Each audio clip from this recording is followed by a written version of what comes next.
So yesterday we were learning all the commentary of Tosfos on the page. Of a lot of important uh, Tosfos in here that come up in practical life. These um, different mitzvahs, fulfillment of them, shachianu brachas, and um,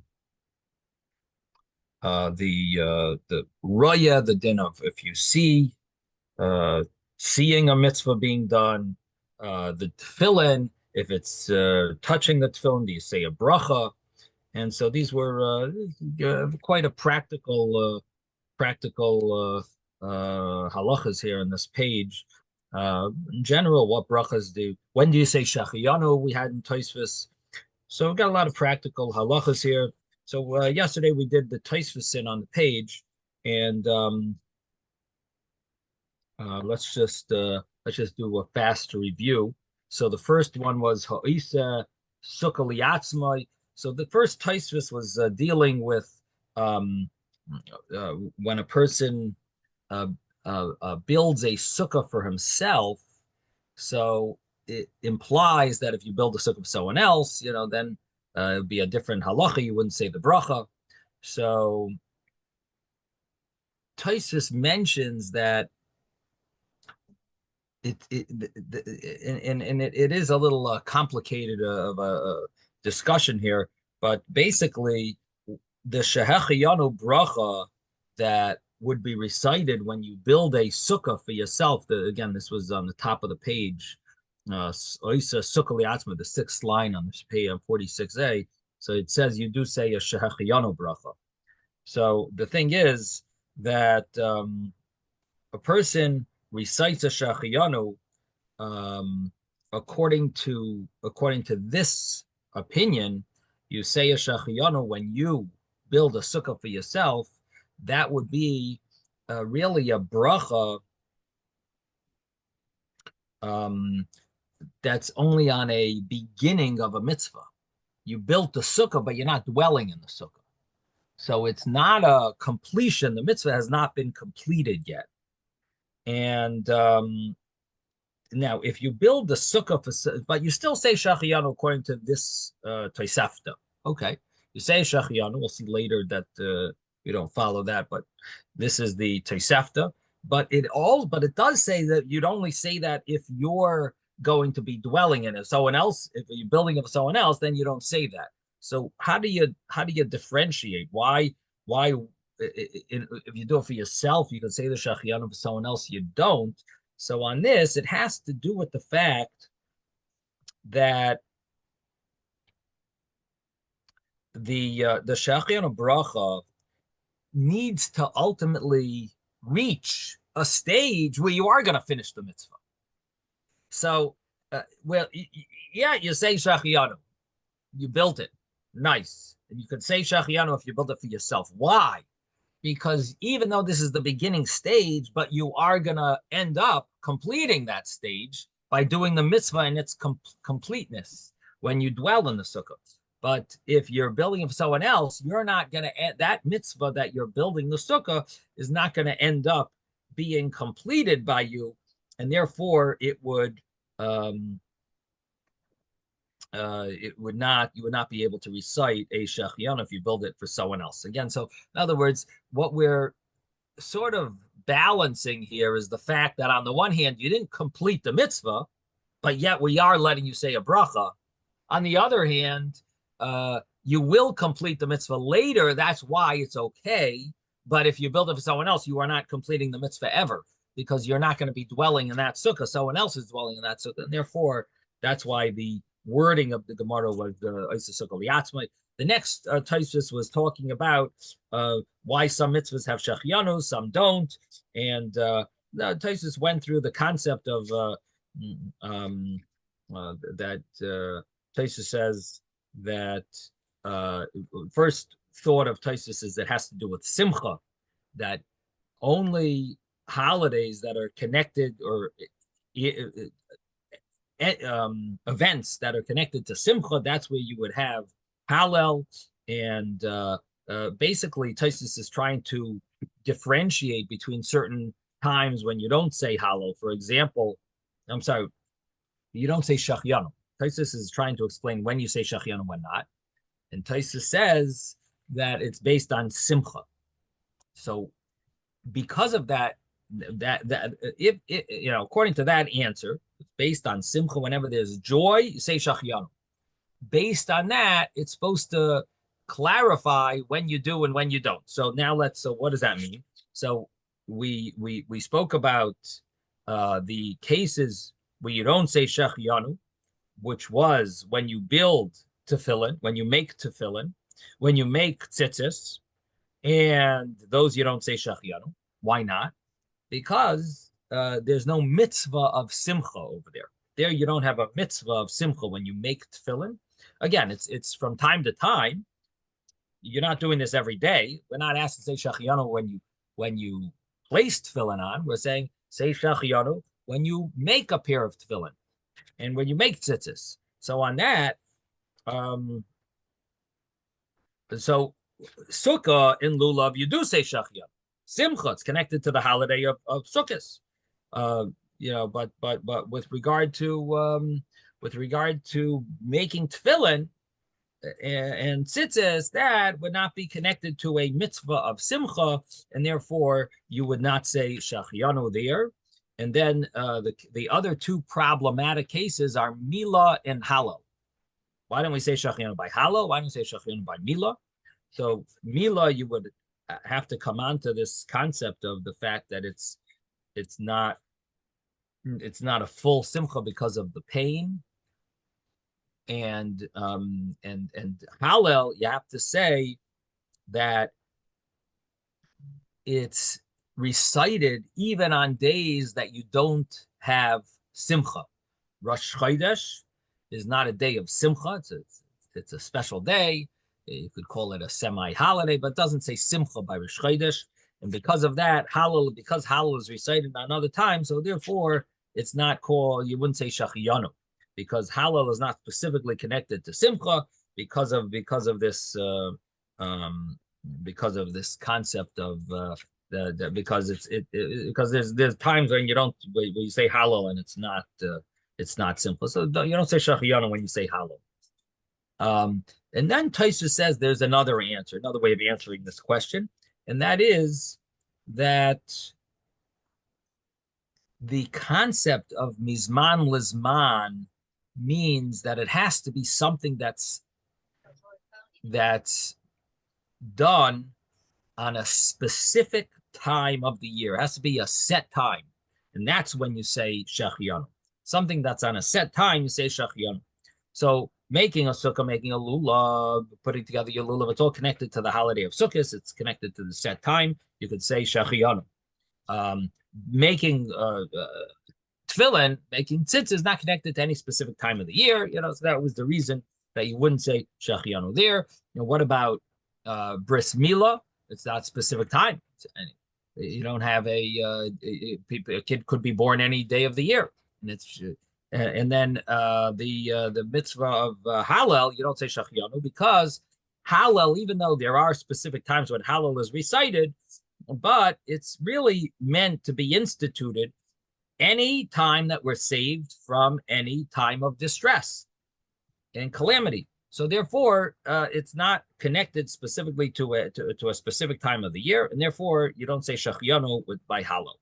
Now, the only question Taisus ends off with was, according to this interpretation, you have a problem with Pidyon Ben, and Pidyon Ben is also not connected to any specific time of the year because it's always a month after you have the baby. It's 30 days, and therefore it's not a specific day of the year, and therefore you would think Pidyon Ben does not deserve a Shachianu, and yet we recite Shachianu. So Taisus ends off Koshem and Pidyon Ben. We mentioned yesterday that there's a Ran that answers this question, and he differentiates between Pidyon Ben and Mila, and that is that Pidyon Ben, there you could say is specifically it's always 30 days after you have a baby. It's always the third. It's always that at that time. So that's enough to be called a specific time. But Mila, you have to say, is different because Mila, you could ask the same question. Mila is always 8 days after you have a baby. So the answer is that Mila is nevertheless um, is not specifically uh, 8 days after you have the baby, because bris milah after the fact is kosher if it was done even before 8 days. Pidyon haben is not kosher; it was done too early. So therefore, there is a difference between pidyon haben and bris milah, and that's how the Ran wants to understand this. What is the criteria to say shachiyanu bracha?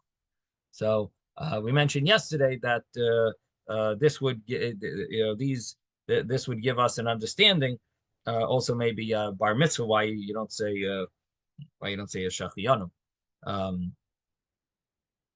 For the bar mitzvah, it's not a specific time of the year, and it's not it could be any day, and it's also not a mitzvah. It's not connected to a mitzvah of simcha. So, okay. The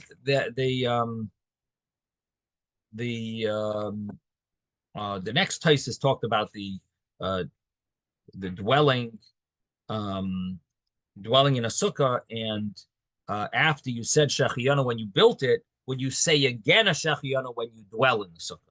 And that Taisus says not. And Taisus struggles to figure out why. Why not? Why don't you say another shachiyana when you dwell in the sukkah? You built a sukkah, you said shachiyana. Now you're dwelling in the sukkah. You shouldn't say it for dwelling. Say it for the holiday. You say it on Pesach for the holiday. You don't build, even if you don't make matzah, or Shavuos, you say a shachiyanu. So why don't we just say a shachiyanu also if you said shachiyanu when you made the sukkah, why don't you say it again later? And Taisus wants to say that the shachiyanu that you said when you built the sukkah, that covers for the whole holiday as well. And he tries to bring a proof that his proof is, and it's connected really to a further Gemara. So we'll have to talk about this more when we get to that Gemara. And the proof that Taisus says is that it's you see, if you miss the shachiyanu on the first day, you could say it on a later day. So you see, it's not specifically connected to the first day of Yom Tov. You could say it, if you could say it a day later, you could say it a few days earlier when you build the sukkah. That's the Taisus. We asked yesterday. That's not exactly it's a little stretching the point a little. In other words, it's not a great proof, because the fact that you could say shachiyanu later if you missed it on the first day is connected to the fact that it's a Yom Tov. But the fact that you say shachiyanu before Yom Tov is not a Yom. It's not on Yom Tov. So really, there's room to say that there's a difference, and you could say another shachiyanu. You should say another shachiyanu. There's room to differentiate. But we explained, we mentioned that one of the commentaries asked this question and says that they asked a question on Tosfos, and explains that the Tosfos is proving not that if you can go late, you can go early. If you can say a shachiyanu later, you can say it earlier, because that wouldn't be a great proof. But the fact that you can say it on Chol HaMoed, which is not prohibited in work, shows that that the concept of the shachiyanu is not specifically connected to the sanctity that's represented by the prohibition of work, because on Chol HaMoed you are allowed to work, and yet you can still say the shachiyanu. It must be connected to the holiday, that's connected to the fact that it's connected to the mitzvahs of the holiday. So here also you're saying shachiyanu in the sukkah. It's the same shachiyanu basically. It's connected to the mitzvahs of the holiday, and therefore it would be okay. When we get to the Daf Mem Zayin, when we get there, we're going to have to differentiate and figure out how that works with the other holidays of Pesach and Shavuos, which you recite a shachiyanu, but there aren't any unique mitzvahs really of Shavuos, and even Pesach. It's only on the first night that there's a unique mitzvah.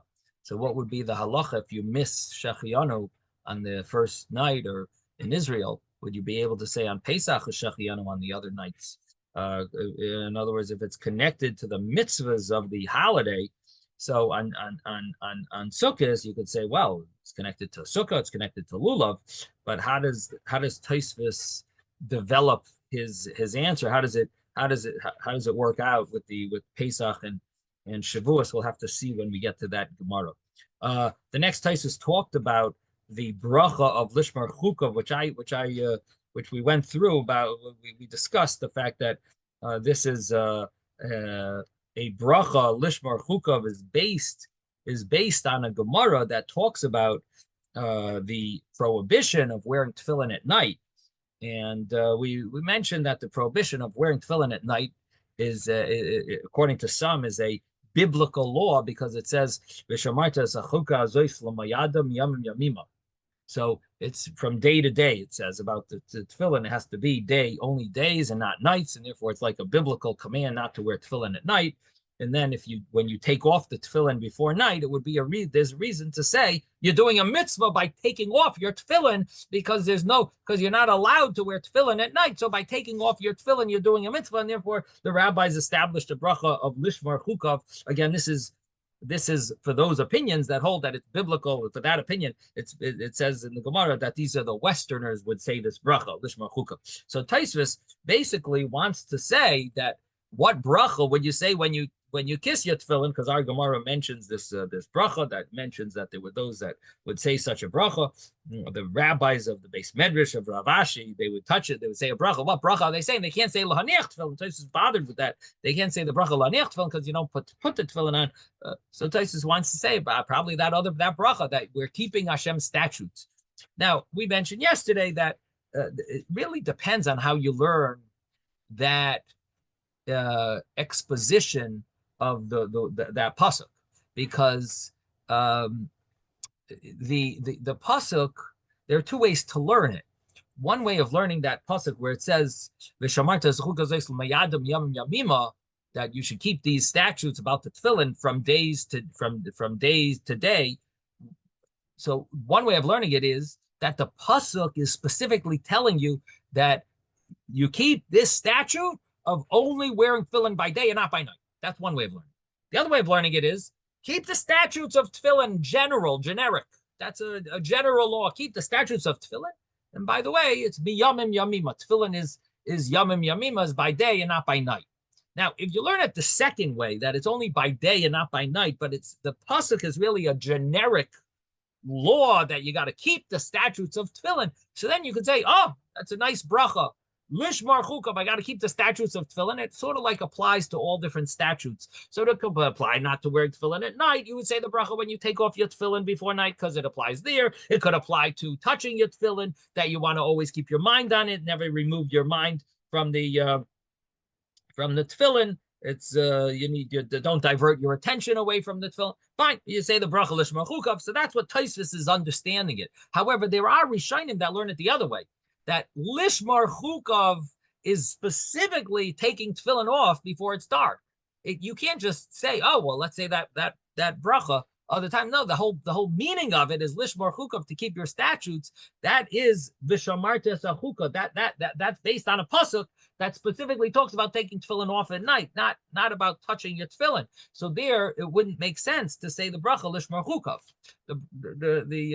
The lishmar chukav is based on a pasuk that's specifically about the law of taking tefillin off at night. So if you learn it that way, then those Rishonim would argue on this Tosfos. Now there is an alternative understanding here that you could say that Tosfos somehow leaves out, and that is that there's another bracha for tefillin that's called on mitzvahs tefillin. So the commentaries ask, maybe that should be the bracha al mitzvahs tefillin. You can't say because you're not putting the tefillin on, but al mitzvahs tefillin, for the mitzvah tefillin, that would possibly be a good bracha. Okay, then we spoke about the bracha on seeing the Ner Chanukah, and that was a question of Tosfos about how do you say a bracha on seeing. Why here do we have a specific bracha established for seeing the Ner Chanukah? It's the brachas that are recited by the person who lights Some of them could be recited if a person just sees the Ner Chanukah. If he's not going to light in his house, they're not lighting for him. So he says a bracha. He says the Shas Nisim and Shachianu on the first night, and when he sees the Ner Chanukah, the lights of Chanukah, he says these brachas or this bracha on the other nights of Chanukah. So Taisus is bothered. What about seeing a lulav, seeing a sukkah? So Taisus comes up with 3 answers basically. Yesterday we said 2 of them, and we had to stop. So now I'm share with you all 3. So the first one was that there's Chavivas Hanes, that Hanukkah is a special miracle. So again, the question is, what about a person who sees other mitzvahs? Should you say a bracha? Why only Ner Hanukkah? So the Taisa says, well, Hanukkah was unique. There's Chavivas Hanes. There's a beauty, there's a cherishing of the miracle. And so a person who sees it should recite a bracha thanking Hashem for the miracle. So it's connected to the it's unique with the Ner Hanukkah. So you don't have that with lulav, you don't have that with sukkah. By Ner Hanukkah was chavivas hanes. Now, of course, lulav and sukkah connected to miracles. Hashem took us out of Mitzrayim and gave us Eretz Yisrael. But there's a certain chavivos hanes that the Yidden had when we were suffering in exile of the Greeks, and we got our Beis Hamikdash back, and we were able to light the menorah. So that was a unique chavivos that is that deserves a bracha for seeing, for the for seeing Ner Chanukah. Again, what I'm trying to bring out is you have to differentiate that lulav and sukkah also. I mean, at least sukkah is connected to also a miracle that Hashem protected us with the clouds of glory. So why over there don't we say this chavivos hanes? Like, what is the meaning of Tosfos over here? That he's differentiating. When you see someone dwelling in a sukkah, you don't say a bracha. When you see someone lighting menorah, then you say a bracha.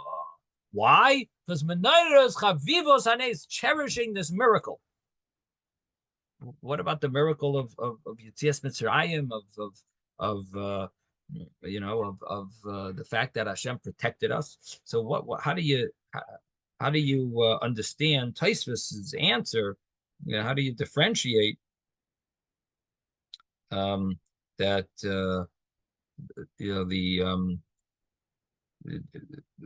the fact that there also should be a chavivos hanes? Somehow this speaks to you more. Somehow it speaks to you more. The miracle of Hanukkah speaks to people more than the fact that Hashem took us out of Mitzrayim and He protected us with these clouds of glory. Now, somehow the miracle of Hanukkah is more cherishing. Like you could say, what miracle are we referring to also in the Chavivas Hanes? Chavivas Hanes seems like the miracle of the oil burning for 8 days. Right? It doesn't seem that it's connected to the miracle of the wars. So if you're connected to the miracle of the wars, I could understand it a little more, that it's like they felt it. They were fighting a war against a huge army. They miraculously were saved. There was a certain chavivos there, like certain chavivos. The chavivos hanes sounds like the chavivos of the miracle of the oil. So what is it? There's something unique about this miracle of Hanukkah, that the miracle of the oil, that people have like a special appreciation for this miracle, and even though Sukkah is also connected to a miracle, but for whatever reason, the rabbis felt it's not and Tosfos is telling us that the rabbis understood that there you don't have the chavivos hanes. I mean, both of them show Hashem's great love for the Jewish people. Hashem protected us with these clouds of glory. Certain chavivos hanes, it deserves a little understanding how to differentiate. It's a nice concept, chavivos hanes. Therefore, the rabbis established Ner Chanukah. We should have we should say a bracha for Ner Chanukah, chavivos hanes. I mean, one thought that comes to mind is that the chavivos hanes, because when they established the brachas, that time this was a current miracle. The miracle was current. So they established a bracha on Chanukah menorah. They commanded everyone to light the menorah. They recited bracha. They commanded reciting brachas. At that time, there was Chavivas Hanes, and the Sukkah was something that happened, way back before, where they hadn't established brachas yet. So when they established brachas, I don't know. For some reason, it doesn't seem to me like this is the correct pshat, but you could say such a thing maybe, that the Chavivas Hanes, this was like more current, and so the rabbis established a bracha. They didn't have that Chavivas Hanes for the other. Maybe that's the meaning of Taishas. I don't know. Any other thoughts? Why would you have Chavivas Hanes more by Chanukah, and then by being protected from the cloud with the clouds of glory from the heat and the suffering and the Mitzrayim? But anyway, that's Taisus' first answer. Then Taisus says another answer, and that is that only by Hanukkah do you have this type of a concept. Someone doesn't have a house, he's not going to be able to fulfill the mitzvah. So the rabbis wanted to give him another opportunity. He's traveling, he doesn't own a house, he doesn't own or rent, he's homeless. However the case was, but you could have people that don't have a place that would be obligated in Menorah, and therefore they wanted to give him an opportunity to do the mitzvah. But Sukkah and Lulav seemingly was not such an issue. A person could use someone else's lulav if they need the Sukkah, but Chanukah, you wouldn't be able to light Menorah. So therefore, to help people who don't have houses, that they established a bracha for Raya, person who sees. Taisus doesn't like this answer because what do you do with mezuzah? The rabbis, if their rabbis are so worried that a person won't have a house, what about they should make a bracha? A person sees a mezuzah should say a bracha. And then Taisus says a final answer, the third answer. The third answer is that the rabbis established a bracha Raya that you could recite one of the if the brachas that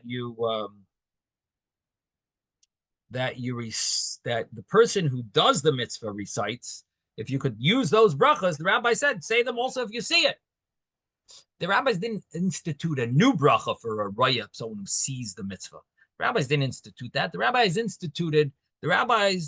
said that if you see the mitzvah being done, you can also recite the same brachas. So obviously you can't say the bracha of Lahadlik Ner Chanukah or Lahadlik Ner Shal Chanukah. You can't say that bracha because you're not lighting the menorah.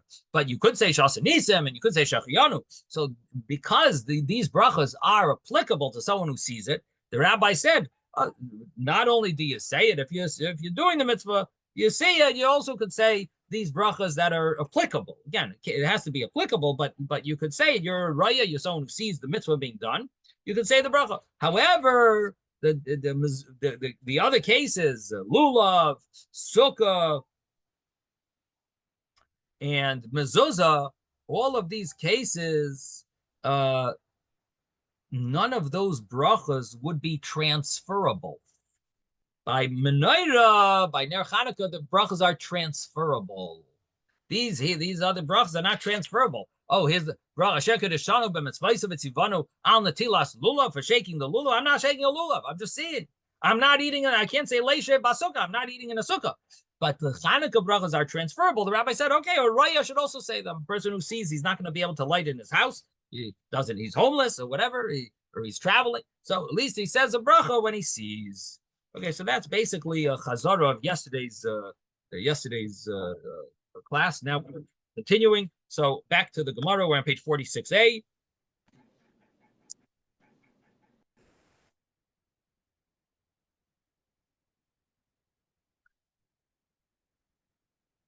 Tana Rabbanan. The rabbis taught in a brisa. Where is this? This is about 12 lines up from the bottom of the page. Tana Rabbanan. The rabbis taught in a brisa. If a person makes a sukkah for himself, he says he says the bracha shechiyanu. He makes the sukkah. He sits in it. He says he says the bracha of leisha basukah because he's dwelling in it. And as we saw, Tosfos says you see from this brisa as well, the same idea that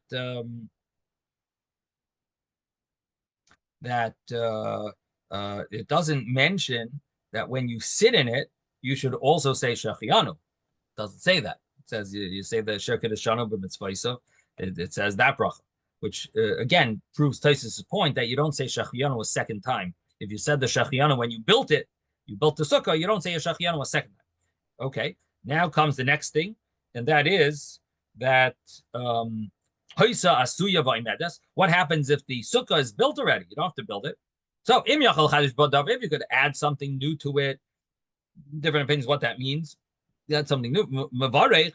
You say a shachianu. If you have nothing to add to it, when you enter it, then you say two brachas. The Leisha Basuka and the Shachir. Rashi Chazin Leilu Rav Kahana to Kabalulu Kulua Kosa de Kiddusha. I saw Rav Kahana. When did he recite both of these brachas on the kois of Kiddush, on the cup of Kiddush? So this is the way we do it. We recite both of the brachas on the cup of Kiddush. Okay. What does it mean to be machadish davar? So there are different understandings. One is that it's to be makashet, to beautify it with bringing some type of cushions or mat of a couch in it. Another shot was to fix something in the schach or in the walls. But if not, then you say the shachiyanu when you're dwelling in it. And we have Rav Ashi says that he saw Rav Kahana. He basically said both brachas on the cup of Kiddush, and that's the way we do it. Tana Rabbanan, rabbis taught in a brisa. Okay. Now, a person has a lot of mitzvahs to do. Rashi over here, this is a very world-renowned Rashi. Rashi over here says, what is the mitzvahs harbe? Many mitzvahs. So Rashi says, lito lulav, leishe basuko, laniach tefillin, lasati patzitzis. Rashi over here follows a certain view. It's a famous question if you're supposed to put tefillin on Chol HaMoed. Do you wear tefillin on Chol HaMoed? So the a regular holiday, you don't put tefillin on, of course. Shabbos, you don't put tefillin on. It's a ois, it's a sign. But Chol HaMoed is a sort of like a questionable day. Does it carry with it the holiness of a Yom Tov, that it's an ois, it's a sign. It's considered one of that you don't need to put the tefillin on because we have the sign of the holiday, or is Chol HaMoed too much of a weekday? It's like, so Chassidim always followed, and I think Ashkenaz in general, I think I'm not sure, but I think majority of Ashkenazic people don't put tefillin on. What is it by Sephardic people? Also, you don't do tefillin on Chol HaMoed, Ezra? Anyone know? But there definitely are people I've seen like in shuls, like they sit behind the mechitza sometimes. Yes, Ezra. No. No tefillin. No tefillin. But there definitely are some Ashkenazic Jews that do. They generally sit behind like a mechitza, and or they go to make their own minyan. But Rashi over here seems to follow that minority view. Look at what Rashi says. If you have a lot of mitzvahs to do, what bracha do you say? So Rashi says, what does it mean you have a lot of mitzvahs to do? You have to shake lulav, you have to dwell in the sukkah, you have to wear tefillin, and you have to wear tzitzis. How do you have a time that you have to shake the lulav, sit in the sukkah, and wear tefillin? How would you have such a scenario?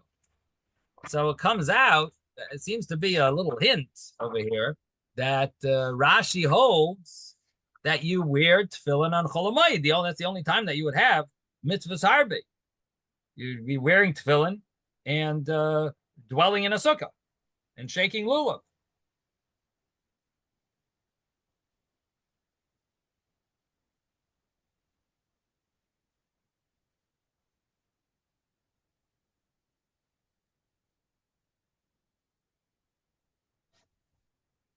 So that's the that's a little hint from Rashi. It's not 100% proof. Rashi could be saying according to those opinions that you do tefillin. Here, this would be an example. That's one way of learning. Or you could say that he's talking about two things: lito lulav leishav asukah, or laniach tefillin lasati vatzitzis. You're doing both in one shot. I guess you could kvetch in Rashi different understanding. But anyway, bottom line is you do see a little hint there that maybe Rashi held you do tefillin on Chol Hamoed. But at least many don't do that. But there is a little hint in Rashi. Okay, now what? So the Bryce is asking, what do you do if you have all these mitzvahs in front of you? What should you do?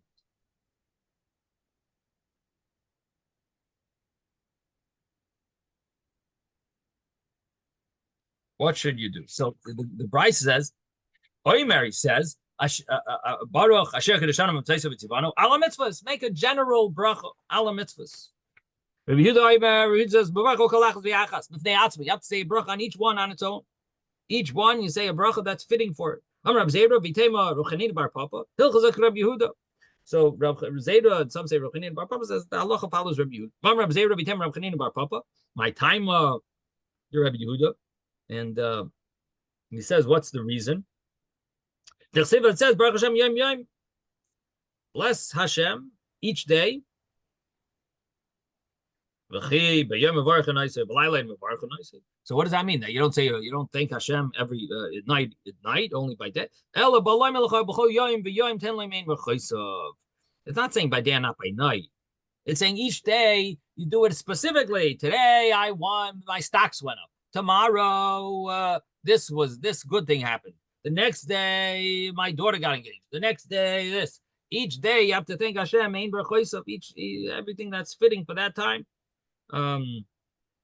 So each day you praise Hashem for Shabbos, weekday. Whatever happened that day, each mitzvah you do. Rashi says that it's that it means shal Shabbos main shal Shabbos. Shabbos, when Shabbos is here, you praise Hashem, give Hashem a bracha that you say a bracha that's connected to Shabbos. Shal choil main shal choil. For a weekday, you say brachas that are connected to choil. Or some say it should say chodesh here. Mein shel chodesh for Rosh Chodesh, or for that month. Shel Yom Tov, mein shel Yom Tov. You speak about shel chol probably means shel chodesh, mein shel chodesh. Shel Yom Tov, mein shel Yom Tov. Shel Yom Tov Hamura. Each holiday deserves its specific, a little more specific. So therefore, hachanami. So he says here also. Each thing you should be thanking Hashem. Every mitzvah you thank Hashem for connecting us with each mitzvah. You should say the specific mitzvah. So this was a machlokes. If you say just a general bracha ala mitzvahs, or you say each mitzvah specifically, and we have Rav Chanina Bar Papa to say that the halacha is that you got to do each one specifically, and he learns it from the fact that it says Baruch Hashem Yom Yom, that each day you have to give mein bracha, and don't just say a general bracha for that Hashem commanded us to celebrate the day every day. Each day. Shabbos you celebrate Shabbos, and Yom Tov it's for Yom Tov, and the weekday is a weekday, or Chodesh, Rosh Chodesh is Rosh Chodesh. Each day, each one should be specific. So the same thing is that each mitzvah should have a specific bracha. My example that you thank Hashem each day, each miracle that happened to you, it's not exactly this idea, because here we're thanking Hashem more for each mitzvah, but it's a similar concept that you're thanking Hashem for making us holy with his commandments, and he's commanding us on this day to do this mitzvah, on that day to do that mitzvah, and we're thanking Hashem for each one specifically. Okay, now comes the next Gemara, also Reb Zera, in the name of, and some say Reb Chanina Bar Papa. Amar Reb Zera, V'tev Reb Chanina Bar Papa. Vayu Reish Lok Min Zagosh Baruch Min Basav Dam.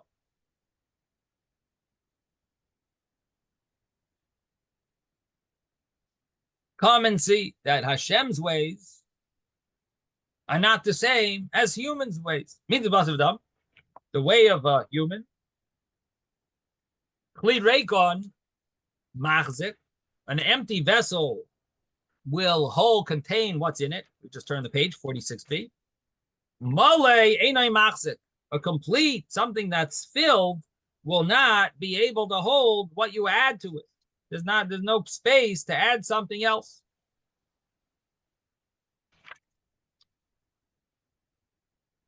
But the way of Hashem, Mole Machzik, someone who's filled with Torah, he's able to add to it. Reikon, if he's empty, Einai Machzik, he won't be able to hold any Torah.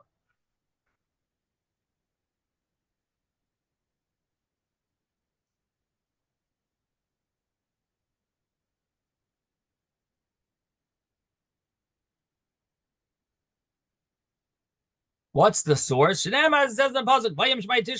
If you hear, you will hear. If you will listen, then you will listen.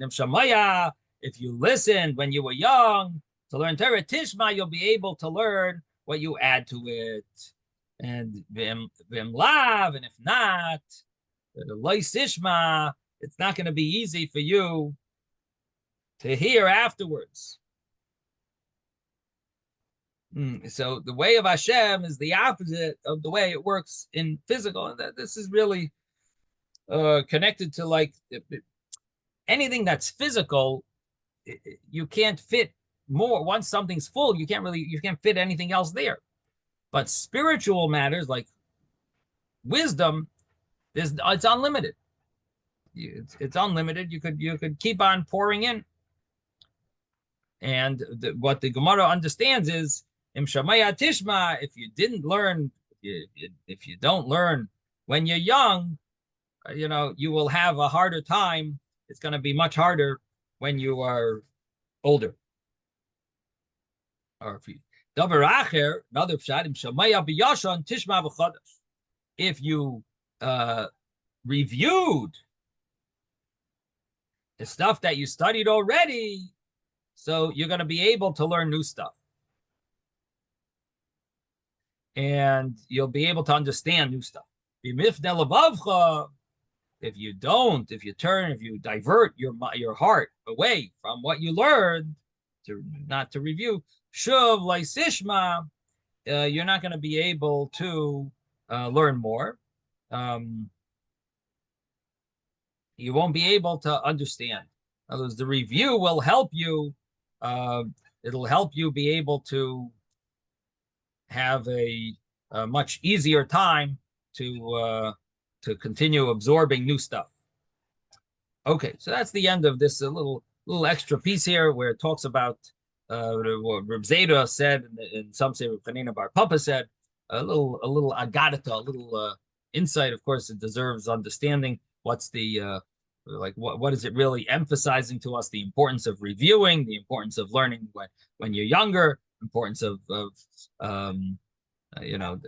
continuing, the fact that don't think that you can't handle anymore, you're unlearnable. I don't know. It's a little inspirational art. Okay, now come back to the Gemara, back to the Mishnah. The Mishnah had said, and this was a surprising thing in the Mishnah about the children would they would miyad tinoikos, they would take the lulavim from the children and they would eat the yesrog and so on. Now the Gemara delves into the question of being muktzah. Things that are muktzah, they're set aside for the mitzvah. Do they, what level, to what extent are they prohibited? Yes, Mordechai. Yeah, the last thing we did about the difference between Hashem and man, it kind of reminds me of the story with Uncle Os, where his uncle kept sending troops to try to bring him back, and they kept converting, and then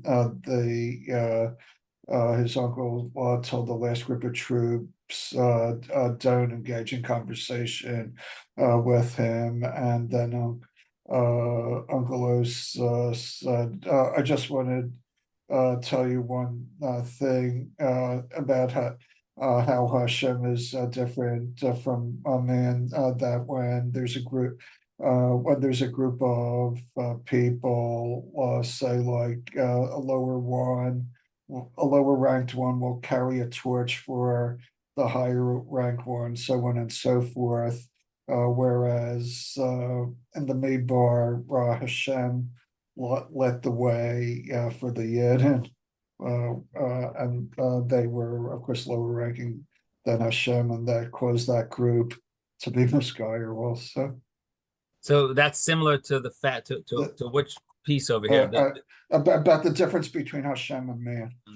Uh-huh. Okay, all right. Goyach. Okay. So the next Gemara, so it's going to deal with the concept of something that's set aside for a mitzvah. Does it become prohibited or not? Okay. So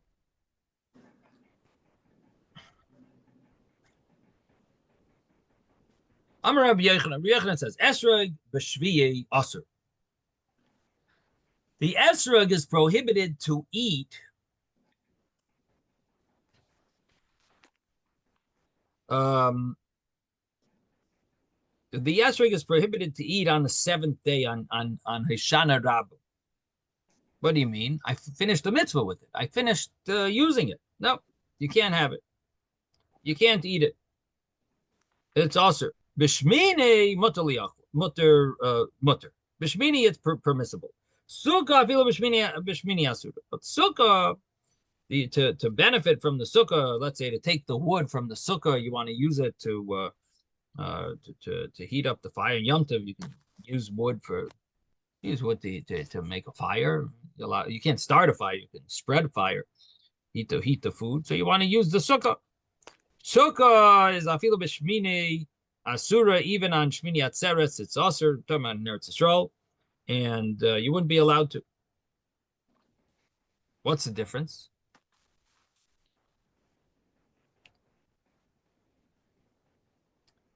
The esrog you finished doing your mitzvah with.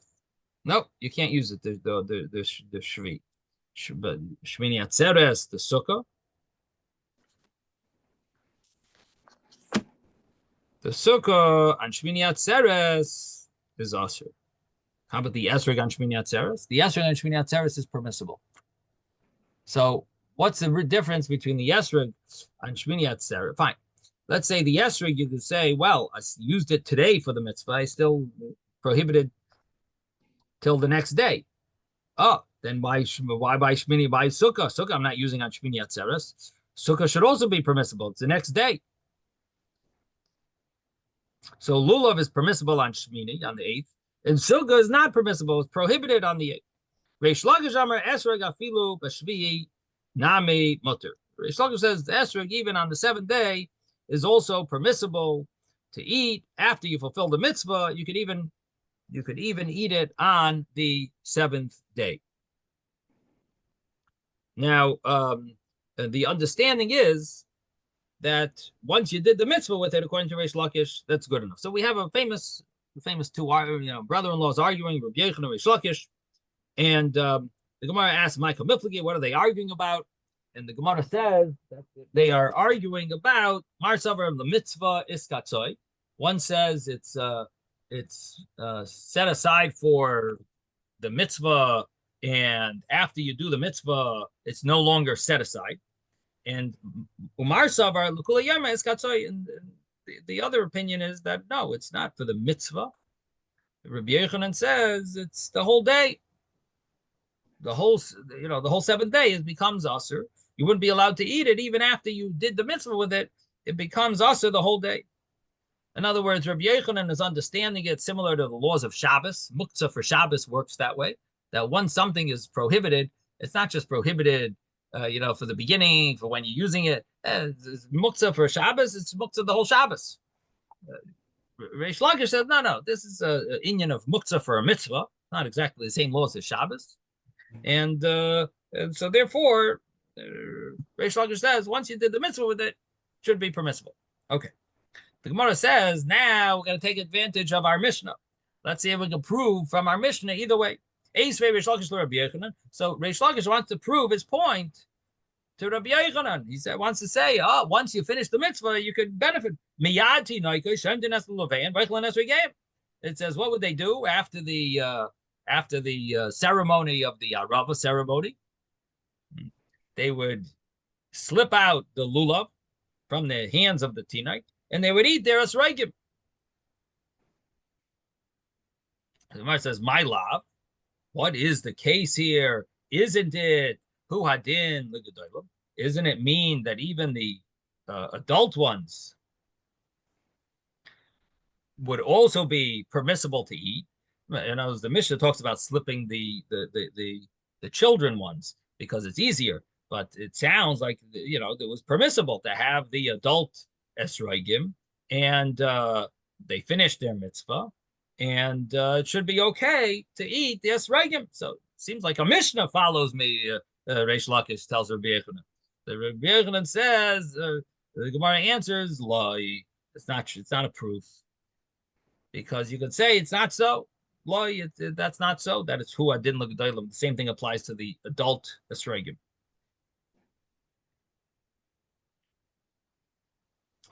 Tinoikos davka, specifically the esrogim of the children, because their esrogim is only a mitzvah of chinuch, and the way Rashi words it, he says, "Shalei huktzah mitzvah gemura." It wasn't set aside for a complete mitzvah. Basically, it sounds like because it's only chinuch, so it's not a real mitzvah of the mitzvah of lulav. It's fulfilling it doesn't become like an object of a mitzvah. You're just fulfilling the mitzvah of chinuch with it, and therefore it's not a problem to eat it. But if it was an adult esrog, that would be set aside. According to Rabbi Yochanan says, that would be a problem because the whole day it's set aside. You can't benefit in the main way of benefiting, which would be eating, and that would be prohibited. So that's the Gemara's answer. Reish Lakish thought he had a proof, but it's not really a good proof, because you could say that there's a difference between the adult esrogim and the children's esrogim. The children's esrogim you could eat. Not exactly, it's not a full-fledged mitzvah. The adult ones, that would be prohibited. It would be muktzah. Ika di amri, and some say the exact opposite. That Rabbi Yochanan brought the Mishnah as a proof against Reish Lakish. Reish Lakish, Rabbi Yochanan brought a proof, asked a strong question to Reish Lakish. Asked a contradiction to Reish Lakish. It says from the hands of the children they would slip out the lulav and eat their esrogim. What does it sound like from the wording of the Mishnah? That they would eat only the children's esrogim, but the adults, you're not allowed to. It's muktzah. So the Gemara answers, "Hu adin afilu gedolim." It's not a proof. You could say really they could do it to the adults also. But this that it says the children, that's because that was the normal thing. That it's not, you get into a fight if you try to take an adult's esrog, a little bit esrog. The children's, I guess they're afraid of you. And the adults, I don't know. I guess it depends how old the children are. But the adults, that would be it might not be so safe, but here the children's you could get away with. So they would do that. But really the same law could apply to the gedolim, adults esrog, that he's allowed to eat it. Amalei Rav Papa. L'Abaye. Rav Papa said to Abaye, to Rabbi Yochanan, according to Rabbi Yochanan, what did we just see from Rabbi Yochanan?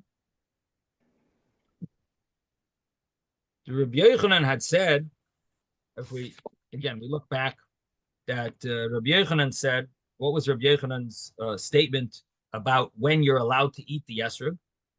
On Shmini Atzeres, he says you would be allowed to eat the esrog. So Rabbi Yochanan holds the whole day is prohibited on Shana Rabbah, but Shmini Atzeres you'd be allowed to eat the esrog. And Sukkah, what did Rabbi Yochanan say? That Shmini Atzeres you're not allowed to benefit from the Sukkah. So it would seem like a little contradictory. So what's the reason for this difference? That the esrog the day after is permissible. The Sukkah the day after is prohibited. Amar lei Sukkah de chazil ben hashmashos. You know what the difference is? The difference is that Sukkah is fitting for ben hashmashos. If you want to eat something, ben hashmashos on Hoshana Rabbah, it's in between the evenings and where the sun set, but it's not yet the stars, it's not yet dusk. So it's ben hashmashos. It's in between sunset and dusk. And so there, the Sukkah is fit to be used. Dimas Ramile Sudasa, if it happens, he's going to have a meal. He's going to be obligated in dwelling in the Sukkah. Why? Because ben hashmashos, we're not sure if it's day or night. So this might be Hoshana Rabbah now. We don't know exactly. We know, let's say, 8:30 is for sure night. But between 8 o'clock and 8:30, there's a half-hour gap over there that was like no man's land. We're not sure what it is. It might be day, it might be night. So that ben hashmashos time period is a time where you need to use the Sukkah. The Sukkah is being used then. So iskatzoy ben hashmashos, you set it aside for the mitzvah to be used during the ben hashmashos, during this gray area of time. So we understand Rabbi Yochanan now, that the Sukkah becomes muktzah because it's fit to be used on ben hashmashos. It's going to be prohibited the whole day now. Because once it becomes prohibited ben hashmashos, the whole day becomes, as Rabbi Yochanan's opinion is, it sort of like knocks off that whole day. Esrog the lechazil ben hashmashos, and esrog, it's not fit anymore for the mitzvah because person already shook the esrog. There's no need. There shouldn't be any need to use it anymore. So a person in his mind, he's not planning on using the esrog. It's not considered muktzah in his mind to be used ben hashmashos. So it's not going to be set aside. It's not going to be set aside for the whole day, on the whole 8th day, and therefore it would be permissible to eat the esrog on the 8th day. That was Rabbi Yochanan's view, and that's the explanation.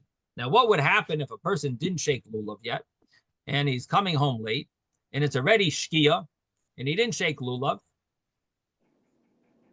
Would then his esrog, lulav and esrog, he's going to shake it after shkia, which I don't know if that's appropriate, but let's say he does. Yeah, I guess. He needs to fulfill a mitzvah, the Rabbanan, shaking lulav and esrog. So it's after shkia. So then maybe he won't be allowed to eat the esrog the next day on Shmini Atzeres, because then he's set it aside for his mitzvah. But a normal scenario is he already fulfilled the mitzvah of lulav and esrog in the morning. So there's no problem with eating the esrog on Shmini Atzeres. But basically, Sukkah is muktzah on Shmini Atzeres. So that's the opinion of Rabbi Yochanan. Okay, we're going to stop here. Zai gesund, everyone. Wait a minute, but otherwise he's saying Shmini Atzeres, you would be making the bracha No, on lulav? You're asking in my scenario that we're talking about if you're allowed to eat the esrog, but that's what I thought. Okay, is it muktzah? Is the esrog muktzah for the mitzvah? So the normal case is you shook lulav and esrog on Hoshana Rabbah morning, and Hoshana Rabbah night comes around. You're not planning on eating that. You're not planning on using your lulav and esrog on ben hashmashos between Hoshana Rabbah and Shmini Atzeres. You're not planning on using that lulav and esrog. So the next day you want to eat the Shmini Atzeres, you eat your esrog, no problem. right? It's not muktzah. It was never in your mind to use for a mitzvah. Okay. I gave an example. What happens if you're running late? Hoshana Rabbah, you're traveling for whatever reason. You didn't shake lulav and esrog, and it's already shkia. It's not seis yet. So you want to go and just take the yaitz of the mitzvah. So then would you be allowed to eat your esrog the next day on Hoshana Rabbah for after Kiddush? Right. But If then you're gonna make the bracha on it at night, then you can't eat it the next I don't morning. even know if you make the bracha. I don't think you would be allowed to make a bracha. If you're using You would be using it for the mitzvah. But that's potentially a mitzvah now. It might still be day. So you'd be using it for the mitzvah. But the fact is, then you can't eat it the next morning. Right. That's my exceptional good. case. Yeah. Shkoyach. Okay, sure. Jeffrey. Yes. There are a lot of things to discuss, but the phrase "yomim yomima" we should discuss sometime, because I learned that it doesn't mean from day to day. Secondarily, you might say that, but whenever you use yomim yomima, and sometimes when you use just yomim, it means a year. So yomim yomima means from year to year, and when we say that you can take a property back that was in the before the 15th. Yamim sometimes means a year. Yeah, yamim tia gulasai, right? It says a yamim or yasar. There are places where yam means a year. Those two places. Yeah. And with tefillin, we studied together. I think when we were studying Tanis, that you're really allowed to wear the tefillin at night. They're not allowed to sleep in the tefillin. So this is the thing. There is an opinion. It says the Westerners, they held that it's a prohibited to wear it at night based on this pasuk, and according to them, it's a mitzvah to take it off. And you say even a bracha taking off the tefillin. Yeah. But again, that's not the common opinion, right? But even if you look at like in a summary of laws or something like that, that's from Europe. They also say, if you had your tefillin still on in the evening, it's okay. The only Again, problem, this is a opinion mentioned in the Gemara in Nida. Yeah. The Gemara, it's opinion in the Gemara. Yeah, but it was very important because when we studied, it said that even in the daytime you shouldn't sleep wearing it. Right. Yeah, so that made sense to me. And there's a lot of interesting things. I think with the reason you can say the bracha when you see the lit menorah is because you're helping the person who lit the menorah to fulfill his obligation. His obligation was persuma denisa. Very interesting. And that's what I learned also, that let's say that's a very interesting insight. You come home late in the evening, right. Okay? And so can you still light the lights? I learned, yes, as long as your spouse is there, for sure, because for your spouse, you're doing persuma denisa. Right. No, I hear you. This is a very interesting point you make. I have to think about it, chew that over. That's a beautiful little insight. Okay. Very good. I found that it's very interesting. It's definitely, if you study the 100th time, it's different from the 99th time. Right. Everything is different over the years. And I felt a very big obligation to always have a topic to talk about with my children and to engage them with all these different things, different explanations. And so I had to spend a lot of time to find topics and to try to logically work it out. And try to, because children want to know reasons too. And so it's very important. Now we're very fortunate. We have grandchildren too. So the ones that are far away, I can't spend too much time with, but the ones who are close, you can. And they're going to look at you. They're going to see what you're doing. It's going to be very important. So you have to have lots of explanations and think about the things a lot. Shkoyach, yeah, it should be an inspiration to all. Everyone should merit to have the same nachas that you Likewise, have. Likewise, like all Yidden, they should all be able to speak the Retiree with their children, grandchildren. Very nice. Very good. Shikoah. Very good. I really enjoy studying together with everybody. It's unique. We enjoy your beautiful insight. Regularly to study like that. It's really amazing. Okay, peace. Have a great day. Okay. Sei gesund, everyone.